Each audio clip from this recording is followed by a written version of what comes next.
buku bacaan yang kita pelajari. Selanjutnya kita akan memulai melanjutkan pembelajaran baru tentang pemaknaan surat Al-Hujurat ayat 13. Masih ingat kan kemarin anak-anak Al-Hujurat itu bacaannya gimana? Oh ya, sebelumnya hari ini kita itu nggak pakai laptop lah, nggak pakai laptop. Jadi ibu mohon untuk laptopnya bisa ditutup, dirapikan dulu dan mendengarkan arahan penjelasan hari ini. Seperti itu. Ayat 13 kemarin. Ayo, perwakilan. Mata kamu mau menunjuk siapa? Salah satu. Untuk bacain. Ayo, kamu tolong tunjuk, minta tolong menunjuk satu anak yang bacain. Kamu juga boleh juga Al-Quran.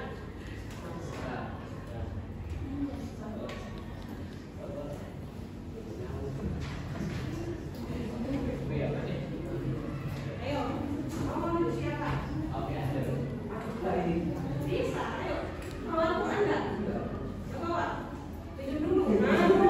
Ada ya, bisa lah.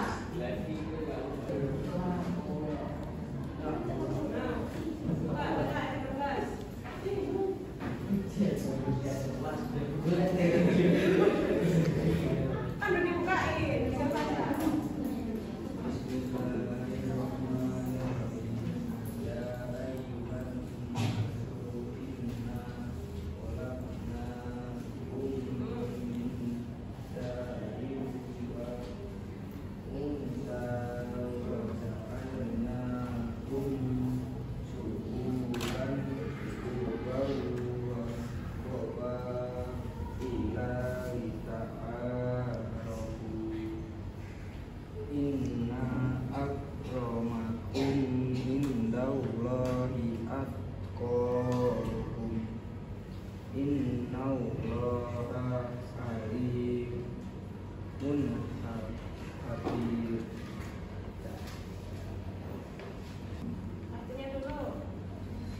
Wahai manusia, sungguh kami telah menciptakan kamu dari seorang laki-laki dan seorang perempuan. Kemudian kami jadikan kamu berbangsa-bangsa dan bersuku-suku agar kamu saling mengenal. Sungguh, yang paling mulia di antara kamu di sisi Allah ialah orang yang paling bertakwa. Sungguh, Allah Maha Mengetahui, Maha Teliti. Ya, jadi isinya apa tadi poinnya berarti? Poinnya apa? Allah menciptakan gimana tadi? Dari seorang laki-laki dan seorang perempuan. Untuk Jadikan bangsa-bangsa dan bersuku-suku agar saling mengenal. ya, terus apa lagi? Yang terakhir.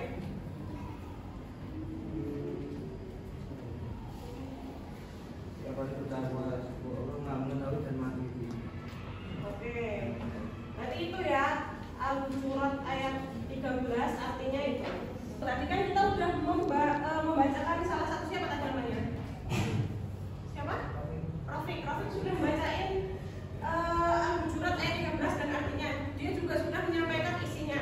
Jadi apa yang Allah maksudkan dalam surat Al-Hujurat ini? Di sini menurut tafsir Ibnu Katsir, tolong dibacakan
berbangsa-bangsa, menjadi banyak sukunya. Untuk apa? Untuk saling mengenal. Dan dari semua perbedaan-perbedaan yang ada itu, manusia itu sama derajatnya. Manusia itu nggak ada bedanya. Yang membedakan apa? Tingkatan ketakwaannya. Bacakan ya. Al-Hujurat ini isinya juga prinsip dasar mengenai hubungan antar umat manusia, ditegaskan dengan kesatuan asal-usul umat manusia yang dia menunjukkan derajat kemanusiaan yang selalu ada di sisi Allah. Tujuan diturunkannya ayat ini juga agar setiap orang, setiap manusia bisa saling mengenal, bisa saling toleransi, bisa menghadapi perbedaan-perbedaan yang ada, dan juga saling memelihara kerukunan. Nah, dalam masyarakat ini kerukunan itu menjadi akan tercipta jika kita mampu menghadapi perbedaan dengan sikap yang baik. Kita mampu menghargai perbedaan dari warna kulit, dari ras, budaya, bahasa, dan lain-lain. Jadi Islam itu mengajarkan kita agar kita mengetahui nilai-nilai toleransi dan saling menghargai antara satu sama lainnya. Jadi ringkasnya ini, siapa yang mau baca lagi? Yang tengah deh, kamu bacain atau kamu? Iya, bilang kamu. Ya. Kelihatan nggak?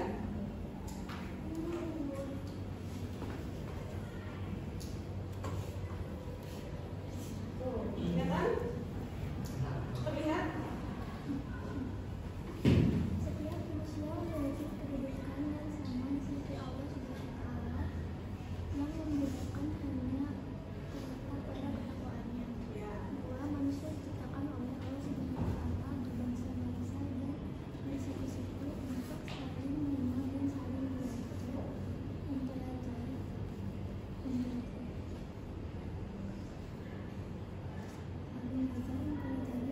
atau untuk saling membersihkan dan menumbuhkan kehidupan.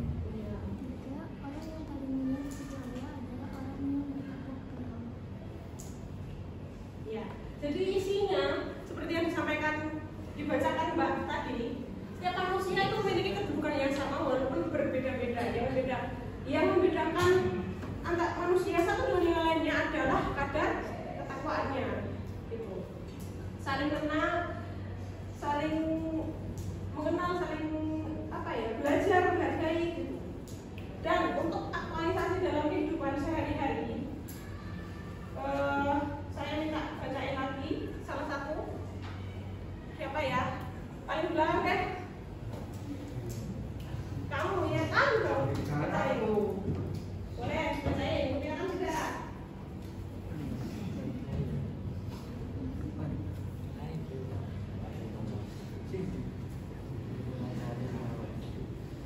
Semua. Kelihatan? Tidak kelihatan?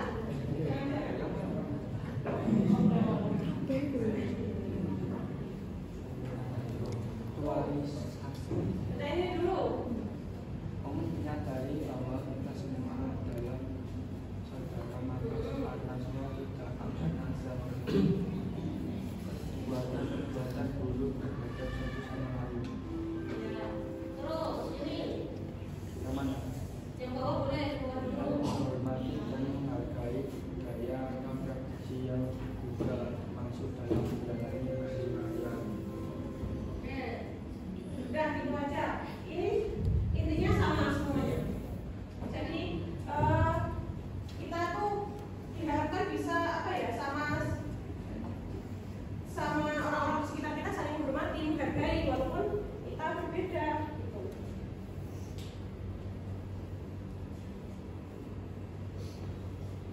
Terus, nah di sini juga dijelaskan bahwa toleransi itu sudah ada semenjak Nabi Muhammad ada. Semenjak Nabi Muhammad, jadi Nabi Muhammad juga mengajarkan toleransi kepada kita.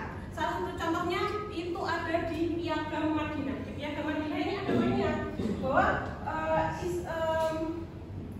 Piagam Madinah itu isinya antara lain menetapkan adanya kebebasan beragama, kebebasan berpendapat, dan keselamatan antar sesama. Tidak boleh melakukan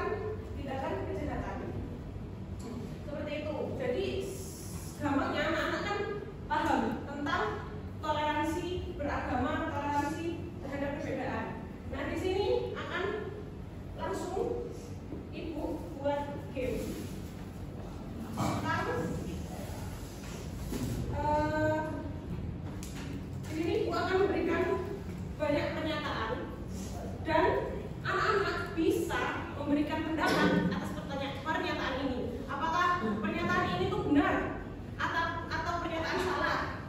Gitu, paham? Bisa ditempel di depan lalu kita bahas.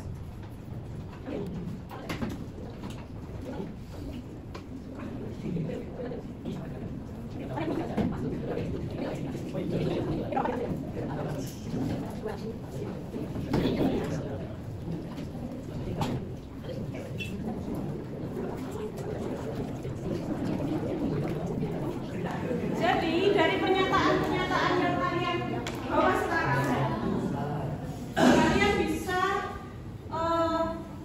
letakkan di sini, ditempel. Itu kan ada double ticknya. Terus ditempel di sini mana yang true, mana yang false.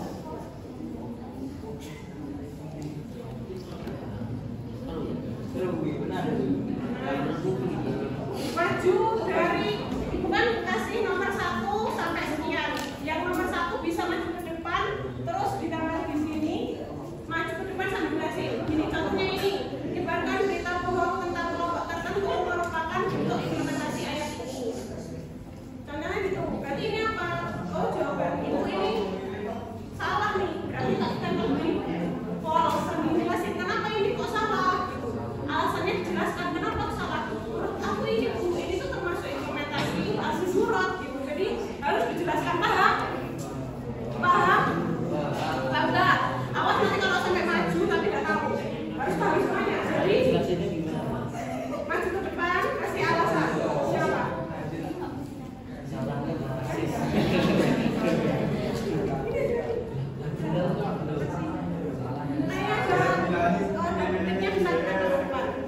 Oke, silakan yang nomor 1 siapa? Nomor 1.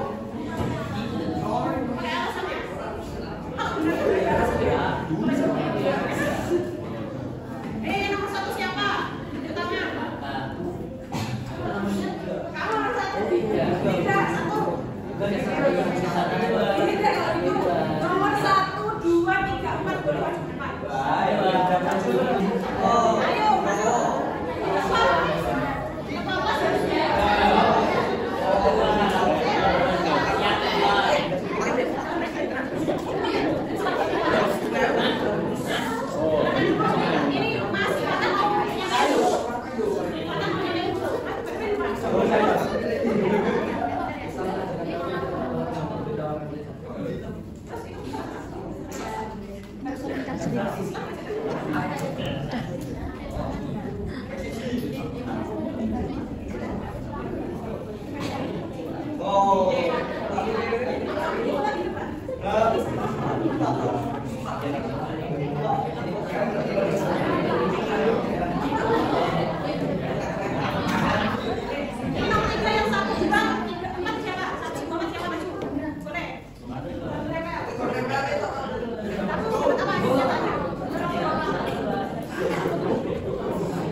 Tolong didengarkan yang masuk ke depan ya.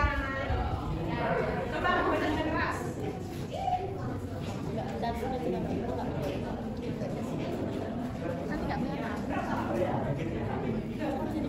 Al-Jurat berarti kamu memandang seseorang memandang asal usulnya berapa salah? Benar? Memandang seseorang tanpa melihat asal usulnya berapa salah? Bah? Nah, boleh ada. Nomor 15 ya, Pak? Nomor 15. Oke, silakan. 16 ya, 16? Ya, boleh sambil siapa yang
menyebarkan berita bohong tentang kelompok tertentu merupakan bentuk implementasi ayat ini.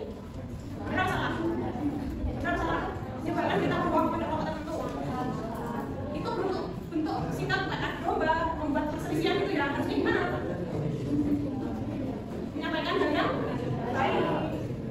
Hal yang nggak perlu diomongin, jangan diomong. Terus yang kedua, memecah belah kelompok berdasarkan perbedaan agama adalah sikap yang dilarang oleh ayat ini. Benar salah? Oke, ini tadi ada poin-poin yang lumayan bagus. Ini martabat manusia diukur dari kekuasaan dan jabatan yang dimiliki. Benar salah? Tapi dari apa mengukur manusia itu? Dari apa? Apa tadi? Bagaimana dan takwanya pada? Oke, sepertinya anak-anak sudah paham tentang aktualisasi atau implementasi atau penerapan Al-Jurat ayat 13 itu. Jadi itu ada gambaran soal atau apa ya, gambaran aja. Anak-anak bisa menjawab menurut pendapat anak-anak sendiri. Itu. Bisa dipahami? Cuma segini, cuma 5 poin. Cuma kasih benar atau salah, setuju atau nggak setuju dibaca tuh sama.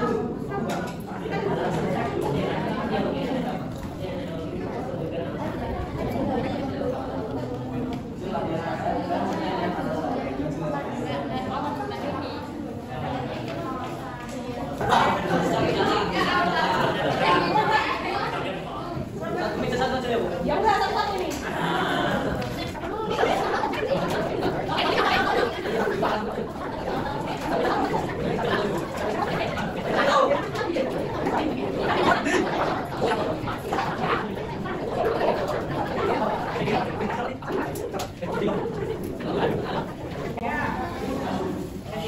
Ada yang belum dapat?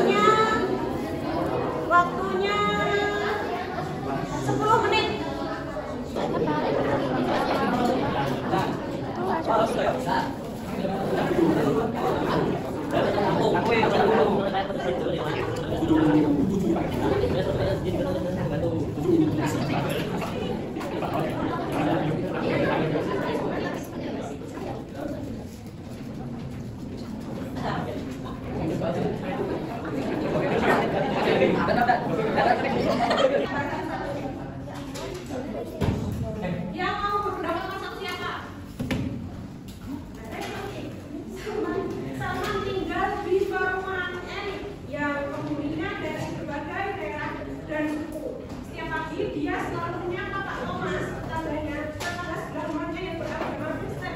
Saya mencium tangan Pak Thomas. Setuju atau tidak setuju? Nah, benar ya berarti. Nah dari 5 soal ini ada pertanyaan yang kalian bingung nggak? Sama. Benar. Sebenarnya dengan berapa tanya tambah sama 2. Di dalam kelas terjadi perselisihan antara Haidar dan Ahmad. Haidar tidak terima kalau diminta dikatakan sebagai anak dengan orang Islam. Memang hakikatnya murid Haidar itu hilang. Dia marah besar pada Ahmad dan melaporkan kepada guru BK. Itu tindakan yang setuju atau tidak setuju? Tidak. Setuju atau setuju? Setuju kenapa? Siapa yang setuju masuk? Yang setuju masuk? Setuju. Kenapa? Kenapa? Dengan sikap si Haidar ini.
Thank you.